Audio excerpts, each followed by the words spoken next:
Esse império nasceu das cinzas das conquistas bárbaras,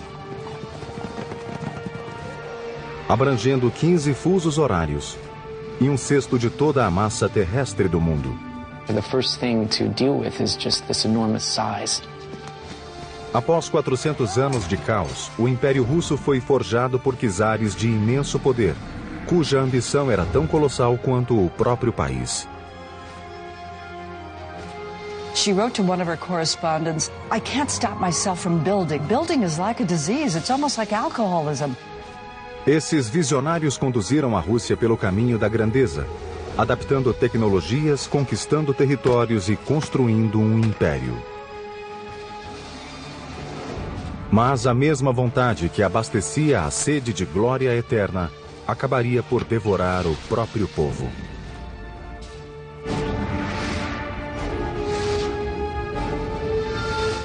Construindo um império. Rússia. Moscou, 1480.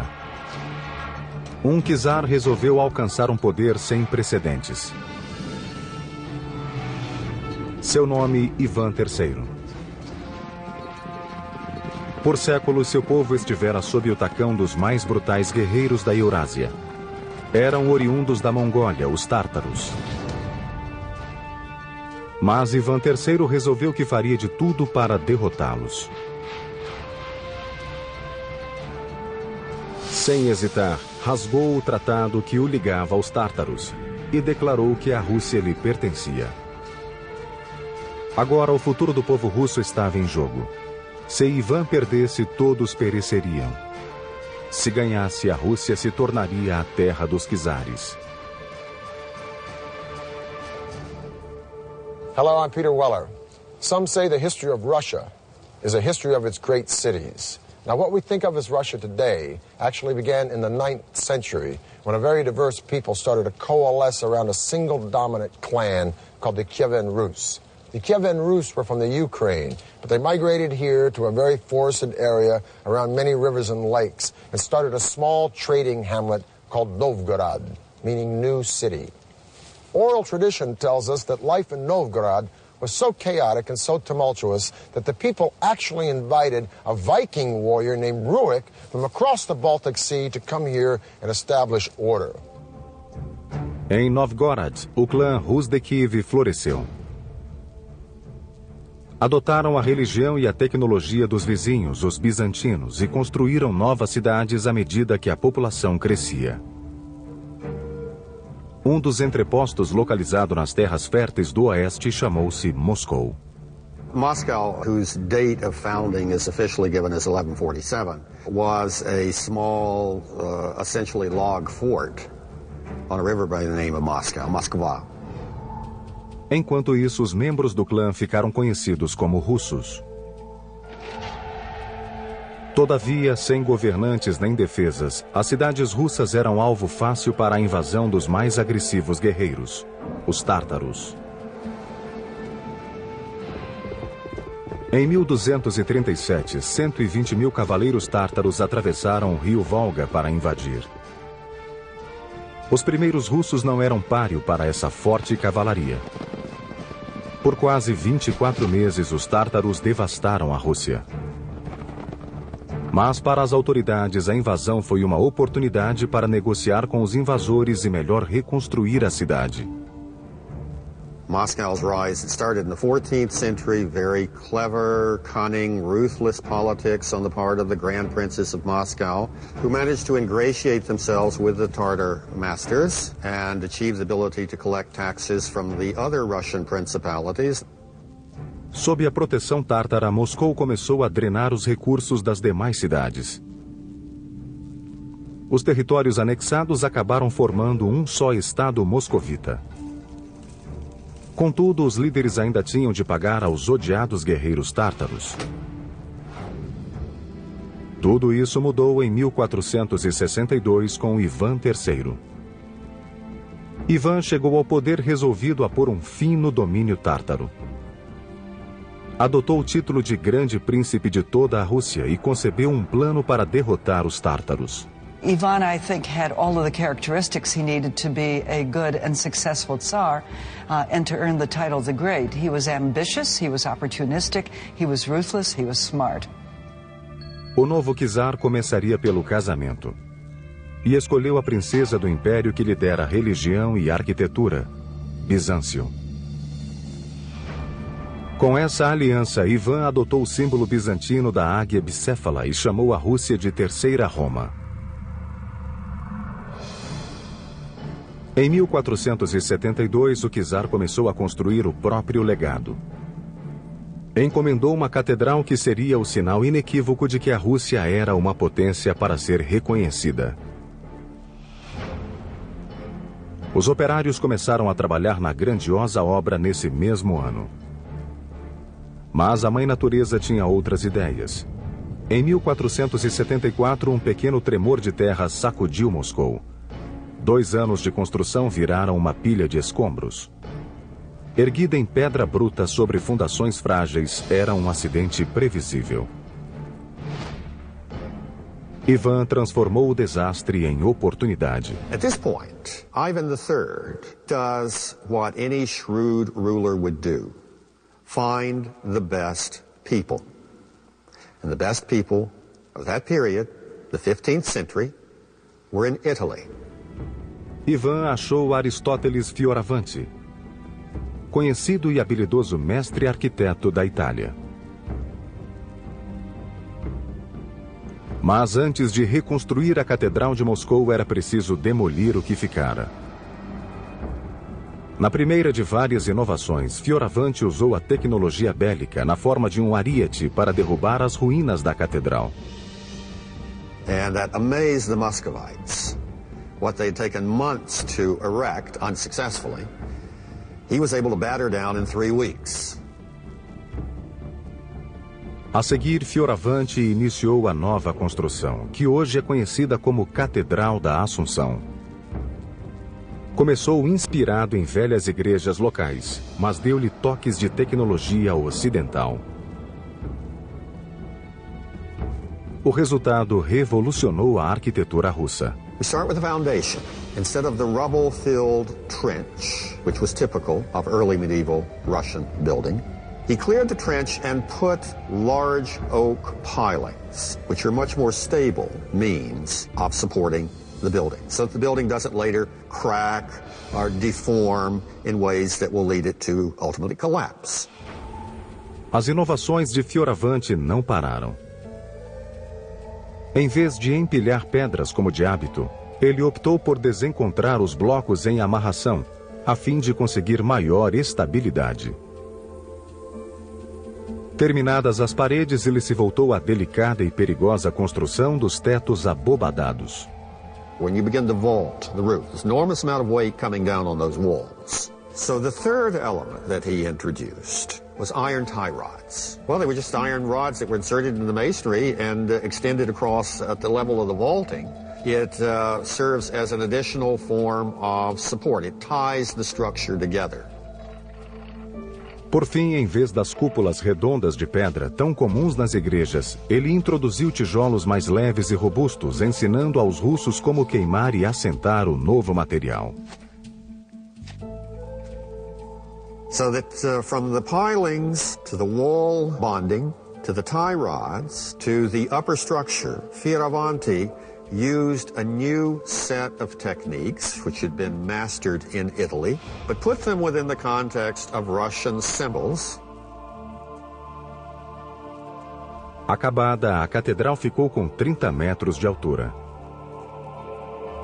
Era admirável e imponente. Com esse símbolo de poder, Ivan estava pronto para desafiar os tártaros. A resposta foi imediata. Reuniram um exército formidável e atacaram Moscou. Ivan já os esperava e os 2 exércitos travaram um combate perto do rio Ugra, a 500 quilômetros de Moscou.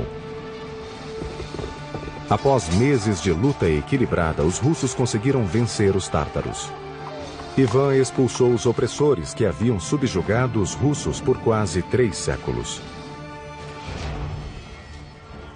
Com esse legado gravado em monumentos de pedra e bronze, Ivan III tornou-se Ivan o Grande. Quando morreu em 1505, Ivan tinha criado uma Rússia independente, mas não ainda um império.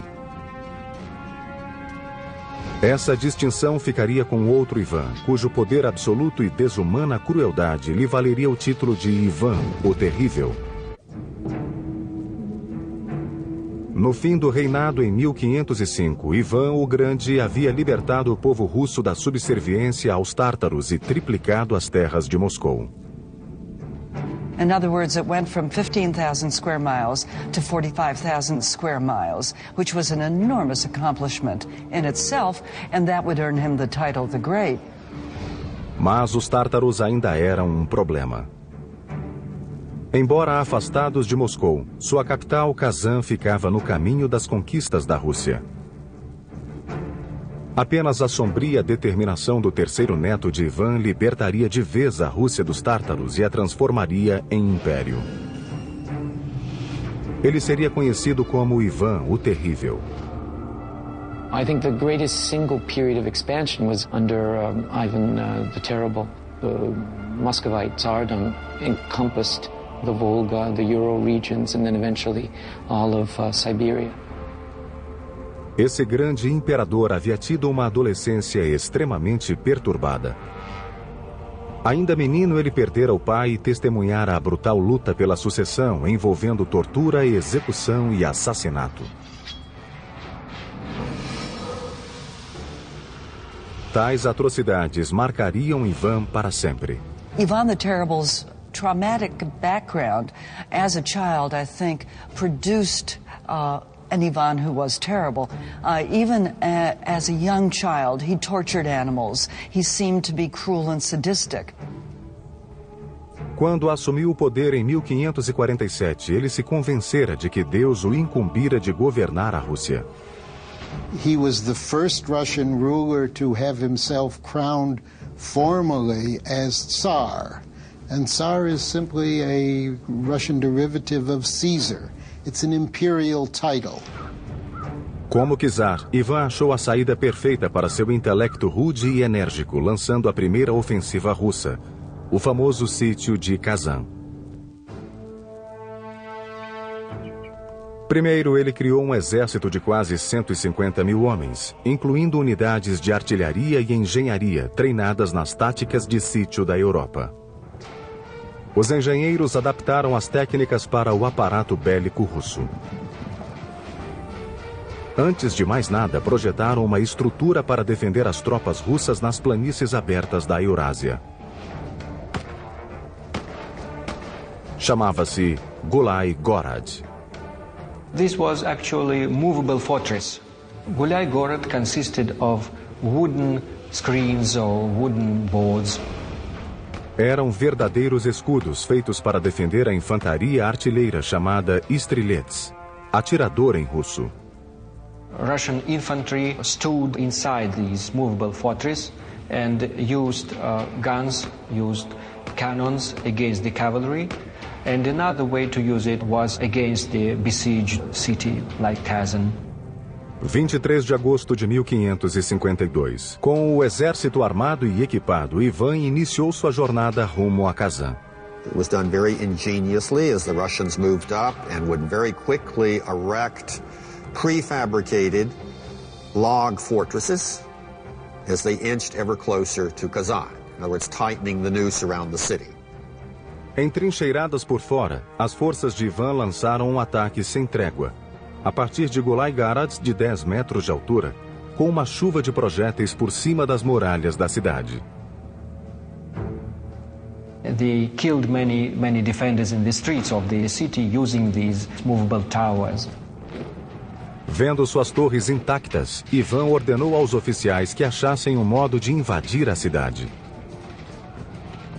Foi criado um ousado plano de escavar um túnel sob as muralhas, enchê-lo de minas e provocar uma explosão. A 30 de setembro, eles acenderam um estopim que decidiria o destino de Kazan.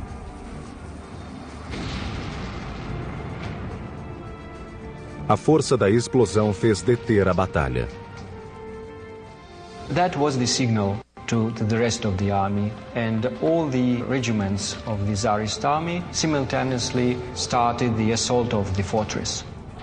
Após 8 dias de sangrenta batalha, Kazan caiu. Ivan tornou-se um conquistador e a Rússia um império. This was a monumental feat because the taking of Kazan meant that Russia was incorporating the former Tatar lands to which she had been beholden. And Kazan opened the way for Russia to expand truly into an empire. It opened the way south to the Caspian and the Black Seas, and it opened the way east to Siberia. Em 1555, para comemorar a vitória, Ivan encomendou um monumento que se tornaria o símbolo do Império Russo. Hoje ela é conhecida como a Catedral de São Basílio. The Cathedral of the Intercession, which we know as St. Basil's, is based on the technology of brick towers that the Italians brought in and the Russians later adapted to create votive tower churches. Construída quase inteiramente com tijolos, a catedral compunha-se de 8 igrejas em uma. Seu desenho é geométrico, com as igrejas em volta de uma torre central, simbolizando os 8 dias do sítio de Kazan. Na década de 1580 foi acrescentada a característica mais distintiva da catedral. The onion dome takes its form, its image from that flare that occurs at its base. It rests on a cylinder called a drum, and from that cylinder, the top of that cylinder, it flares out very sharply, rises up, and then culminates in a peak. That is the onion dome. Os domos da São Basílio eram absolutamente únicos. Cada um foi construído em texturas diferentes com placas de metal pintadas à mão. A estrutura é de ferro. If you strip that metal sheath away, it would look something like a bird cage that had been squashed, so that you got the flare. O resultado foi um visual arquitetônico estonteante, nunca visto antes na Rússia. Em 1553, os domínios de Ivan eram os maiores da Europa. E ele se achava no auge do poder. Mas sua crescente paranoia e os punhos de ferro com que governava iam estrangulando lentamente o próprio império. Ele mergulhou em uma série de guerras dispendiosas e sistematicamente eliminava quem ousasse enfrentá-lo. A sombria insanidade de Ivan consumia o povo russo. Ninguém se sentia seguro, nem mesmo sua família. Another reason Ivan IV could be called the Terrible is probably the finale of his reign when he murdered his son, who was trying to protect his pregnant wife from Ivan's rage. Ivan bateu com tanta raiva na nora que ela abortou. Quando o filho foi interpelá-lo, Ivan voltou-se contra ele também, e num acesso de ódio matou-o de um só golpe. Com um único gesto tresloucado, Ivan destruiu a própria linha de sucessão. Quando o czar morreu em 1584, o império achava-se próximo da ruína. Soon after Ivan came the decade-long so-called Time of Troubles, a civil war combined with a war of foreign intervention. In the course of that, Muscovy, Russia, came very close to losing its independence. Um século após alcançar a independência, a Rússia achava-se à beira do desastre. Mas logo um gigante apareceria no palco da história, espantando o mundo ao fundar uma cidade cintilante no meio do nada. 1696. Um novo czar subiu ao poder com um plano revolucionário para prosseguir com a tarefa que Ivan o Terrível iniciara e transformar sua nação em um moderno império. Seu nome era Pedro o Grande. Peter the Great was an absolutely unique person. A giant, both physically, 6.5 feet tall, as well as in terms of personality. He disregarded convention and tradition. He was endlessly curious about new things. O enorme tamanho de Pedro combinava com seu ego. A constant whirlwind of activity occurred around him, and he took on the tasks of a dozen men. He was really an extraordinary, larger-than-life person. Pedro passou a adolescência em Moscou, farreando com artesãos e militares nos bairros pobres, aprendendo táticas bélicas e tecnologia. Peter was not only entranced with European technology, he was also very aware of Russia's backwardness and weakness vis-a-vis Europe. He wanted to remedy that situation. So one of his first acts was he went to Europe, and he went to Europe incognito. And there he studied the craft of shipbuilding with the Dutch, who were masters at it. He also learned the art of navigation from the English Navy, and he saw the great wealth these European empires were pulling out of their overseas colonies, and he figured they might have use for Russian natural resources. But what Peter really wanted was a piece of the action. And he knew that in order to cut into the pie, he would have to drag his country kicking and screaming out of its gloomy medieval backwardness into the great white light of new commercialism of the Western world. When he got back to Russia, Peter resolved to transform his country into a naval force that would not only trade with the European empires, it would compete with them as a military power. Pedro voltou-se para uma faixa de terra a 600 quilômetros ao norte de Moscou, perto do Mar Báltico, às margens do rio Neva. Com a vaidade de um deus romano, ele imaginou uma cidade que poria a Rússia no mapa da Europa. E chamaria essa cidade de São Petersburgo. A city on that spot had direct maritime access to Europe.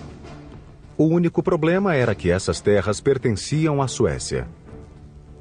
Mas Pedro não se abalou e em 1700 atirou-se a um ataque fulminante, tomando as terras à força. Em 1703 foi lançada a pedra fundamental da cidade. The new capital that Peter had in mind, it was to be a fortress, was to be the center of the army and the navy. It was to be the window on Europe through which Western ideas, modern ideas were going to flood and spread throughout the entire empire. São Petersburgo nasceu à custa de muito sangue e guerra. Mas para o povo humilde, a ambição do czar era uma espada de dois gumes. Peter chose the site of his future city for its access to the Baltic Sea, but this advantage would come with a steep price. For 5 months out of the year, the river delta and its surrounding swamps would freeze, and then predictably and reliably flood when they thawed with the warmer months. The building of this city would be a monumental challenge. So Peter turned to the one natural resource that compensated in Russia when all else failed: raw manpower. O povo russo literalmente construiu São Petersburgo com as próprias mãos. Naquele mundo pantanoso, quase nenhum suprimento podia chegar. Para firmar as fundações da fortaleza acima das águas, os operários tiveram de cavar a terra com as mãos e transportar milhares de toneladas de barro em casacos e camisas. Tudo tinha de ser importado. Até a madeira tinha de ser cortada a montante para descer pela correnteza em grandes quantidades a fim de estabilizar as fundações. There's no bedrock there, so that any large structure had to be built on pilings. Para tanto, os engenheiros projetaram um sistema de polia para cravar milhares de estacas no solo macio. You'd raise the head, and they would drop it, and that would drive the pile into the ground. And this was repeated tens of thousands of times in Petersburg. Within 5 months, thousands and thousands of laborers had erected the hexagonal walls and the timber bastions of this fortress you see behind me. At night, they'd come home to their camps freezing and tired and hungry, and just as they had come by the thousands, so they would die by the thousands from disease, from the flooding, and from exhaustion. By 1708, a rough estimate of 25,000 laborers had perished building this fledgling city, which gave rise to its nickname, the City of Bones. There is no statistic that tells us exactly how many people died before this city was finished. But a 19th century historian says that up until that point, there was no single battle in the annals of military history that cost as many lives as the number of laborers who perished in the building of St. Petersburg. Para Pedro, os fins justificam os meios. Em 1706, ele lançou o primeiro navio de guerra do estaleiro de São Petersburgo, o primeiro complexo industrial da cidade. Tinha construtores navais residentes, fabricantes de velas e cordames, forjas e uma fundição de ferro.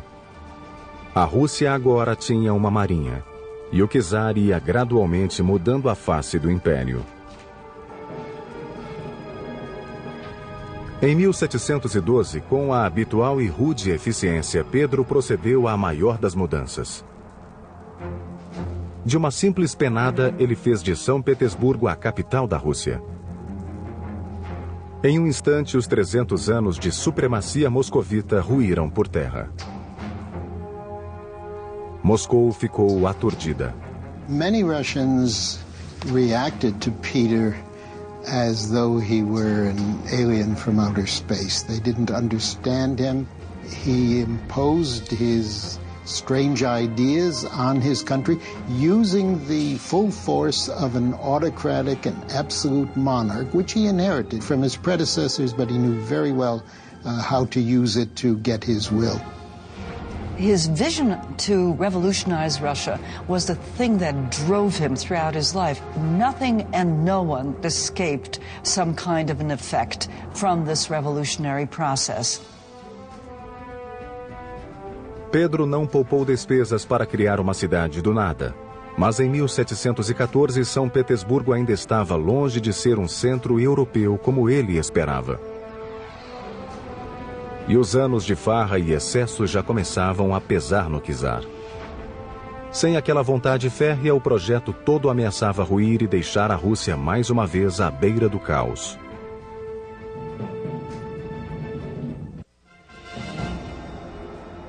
For decades, Peter the Great had been monastically focused on his twofold task of turning Russia into a great empire and St. Petersburg into its glittering capital, with one exception. He still held his legendary bouts of drinking with his buddies, but as always, his hard partying had very little effect on his relentless energy. He defeated Sweden in the Great Northern War. He'd extended Russia's boundaries from the Baltic all the way to the Pacific. He'd built a new European capital. He'd built a navy. He built schools of engineering and science, and he'd increased Russian trade sevenfold. Military and politically, Russia had become an empire, but it still lacked the one element essential to all empires, prestige. Em 1714, Pedro rabiscou o projeto de um palácio que ele queria construir no topo de um promontório a 40 quilômetros de São Petersburgo. Seu nome seria Peterhof. O palácio seria cercado por mais de 200 hectares de jardins enfeitados por cintilante rede de chafarizes e fontes colina abaixo.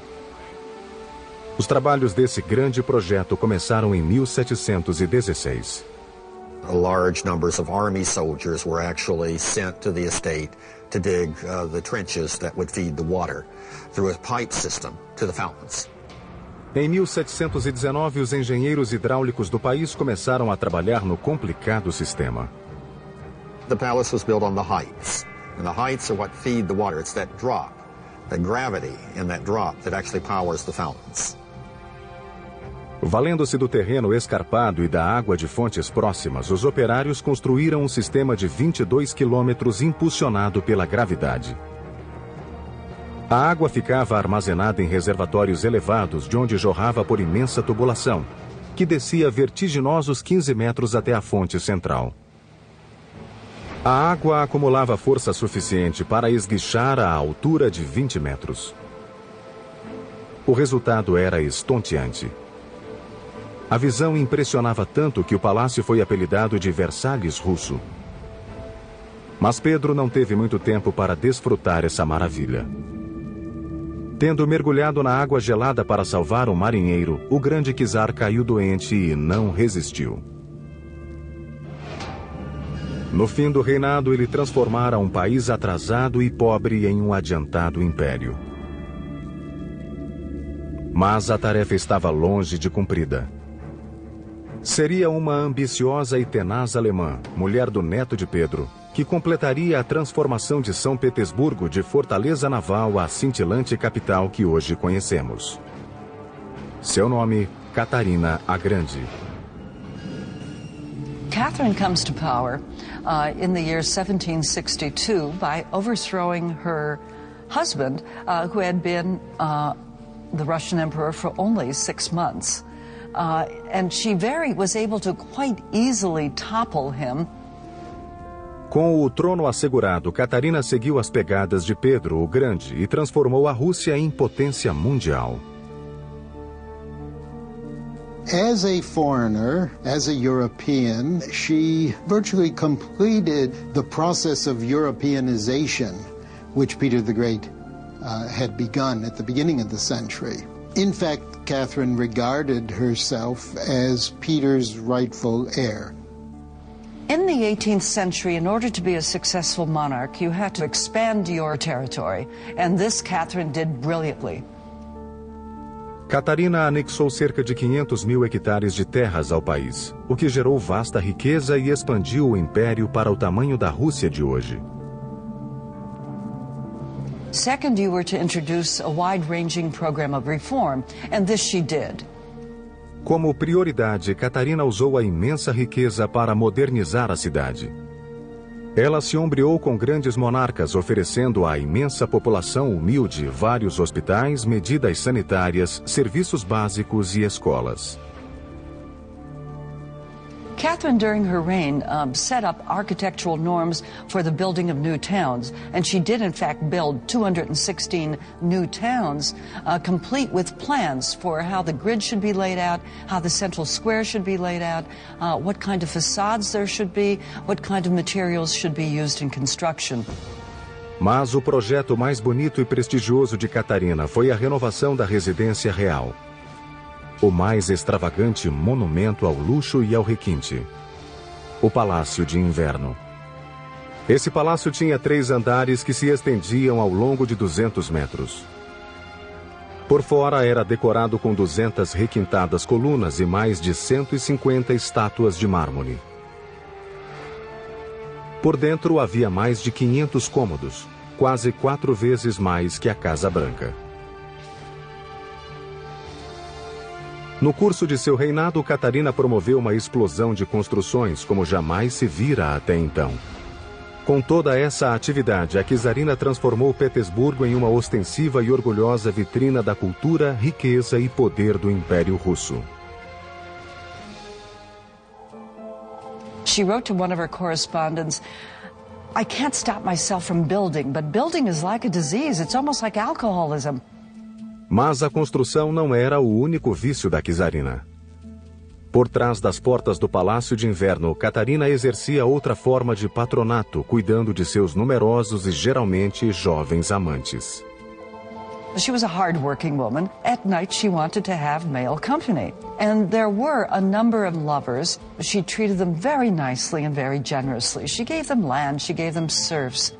Mas os luxos de Catarina e seu poder total, a ponto de dar seres humanos como presente, simbolizavam o abismo que separava a elite do trabalhador russo. Embora fosse gentil com os súditos, as reformas de Catarina não contemplaram muito o povo. No fim de seu reinado, em 1796, a Rússia era uma superpotência. O brilho do país, todavia, trouxe glória e atraiu inimigos. Em 1812, o mais ambicioso general da Europa empreendeu uma marcha de conquistas como nunca fora vista desde o Império Romano. E ele escolhera a Rússia como próxima vítima. Quando morreu em 1796, Catarina havia acrescentado 500 mil hectares de terras ao Império. Mais de 40 milhões de pessoas eram agora consideradas russas. Quando seu neto Alexandre I subiu ao trono em 1801, a Rússia era peça importante no tabuleiro mundial de xadrez. Isso fez dela um cobiçado troféu para o mais temível general da Europa, Napoleão Bonaparte.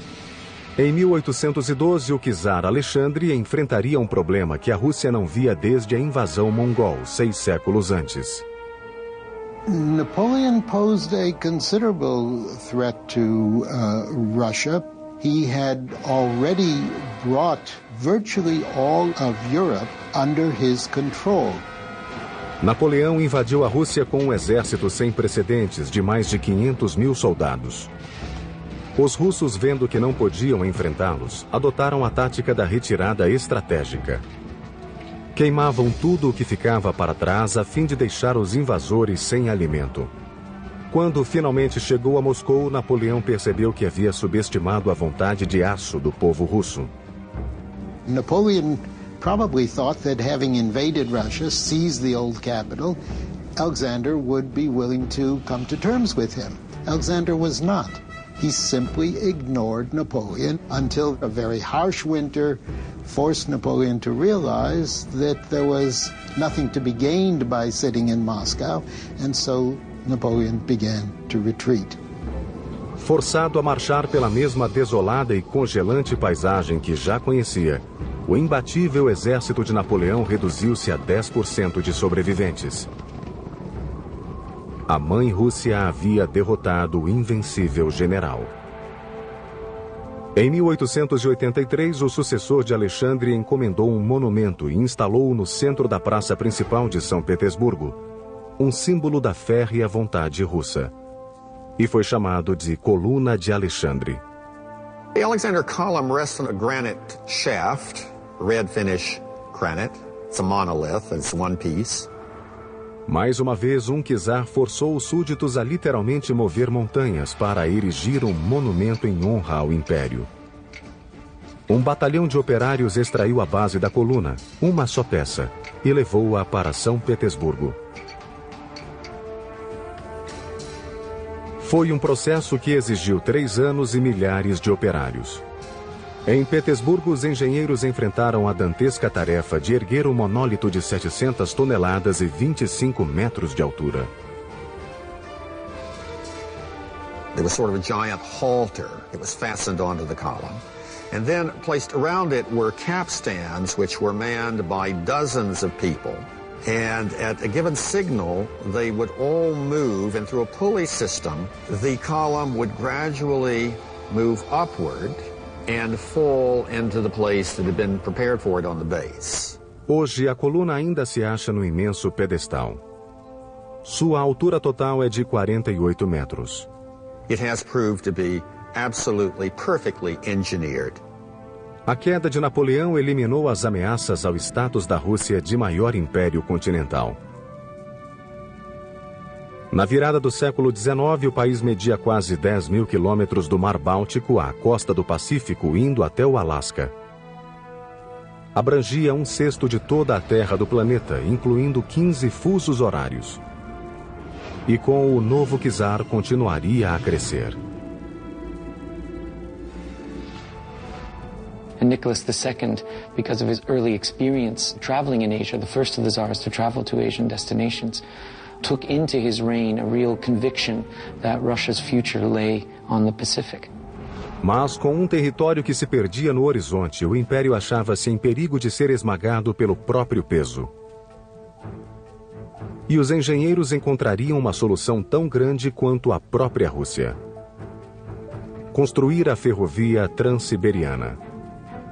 Those who promoted the building of what was then the world's longest railroad in the 1890s had in mind both economic and political objectives. It was to open up the Far East to Russian exports. At the same time, it was to establish Russian power in the Far East. A 31 de maio de 1891 foi assentado o primeiro trilho de uma ferrovia que transporia a distância de 9.200 quilômetros, o equivalente a atravessar os Estados Unidos 2 vezes. Tratava-se de uma façanha de engenharia jamais tentada antes. The question of how the railway was built is frankly one that makes you sort of stop in awe. A construção foi dividida em etapas que requereram milhares de operários, engenheiros, soldados e até presos para executar a tarefa. In a typical stretch of the railway cutting across vast areas of southern Siberian forest, an initial wave of workers would clear the land, felling the trees to open the path for the railroad. Then a great deal of labor would go into building necessary earth bulwarks to raise the rails. Then once the woods were cleared and the bulwark was established, the rails would be brought in and laid. O transporte de suprimentos para as planícies geladas era um problema, pois a ferrovia ainda não existia. Os trilhos eram colocados aos poucos e os operários usavam o trecho pronto para transportar o aço do oeste e continuar a construir etapa por etapa. And this process was repeated week after week, month after month, over all the years of the late imperial period. O extenuante trabalho foi um calvário para os russos. It was a very hard job to take, very hard job to take. I mean, you got to conjure an image of isolated wilderness that was transformed into rough and ready workers' camps with workers camped out under tents or in some cases in earthen dugouts, working for months at a time on stretches of track with relatively limited supplies in the winter, subject to extremely cold temperatures in the summer, to the terrific heat of Russia's continental climate. Em 1904, a ferrovia estava pronta. A Rússia tinha uma linha de comunicação com o Oriente e estava livre para tentar outra conquista, a da Ásia. The problem, of course, was that this put Russia into direct conflict with Japan, which had very similar political and economic objectives. This conflict of objectives led to war between Russia and Japan. Em 1905, a Rússia foi à guerra e sofreu humilhante derrota dos japoneses. Essa derrota avivou as chamas do crescente ressentimento contra o czar. Em 1914, o czar mergulhou o país em outra guerra. Uma guerra que dizimou grande parte da população. A Primeira Grande Guerra. Após séculos construindo o maior império do mundo à sua custa, o povo sentiu que chegava ao ponto de ruptura. A 15 de março de 1917, eclodiu a revolta. O czar Nicolau II foi deposto. Os quase 500 anos de poder absoluto dos czares ruíram por terra. The key factor in the disintegration of the Russian Empire in 1917-18 was the collapse of the Tsarist regime, because it was the emperor who really provided the glue that held the empire together. Os czares tinham usado o poder para erguer belas catedrais, uma cidade sobre pântanos, uma ferrovia que cruzava um continente e palácios suntuosos que até hoje não têm rivais. The history of the Russian Empire can be read as an enormous achievement. At the same time, that achievement came at important costs. In many respects, the empire was built on the backs of ordinary Russians. Em 1917, as realizações do Império seriam reescritas por um novo regime determinado a melhorar a vida do mais humilde mujiki. As the mighty empire grew, it would consume more and more of its own to build a palatial playground for the rich and an industrial hell for the rest. By the beginning of the 20th century, Russia's overworked and illiterate poor had had it. Broken by world war, incited by radicals, these people would rise up to demolish the Russia they had suffered for in a fiery revolution that would replace one colossal empire with another. I'm Peter Weller for the History Channel.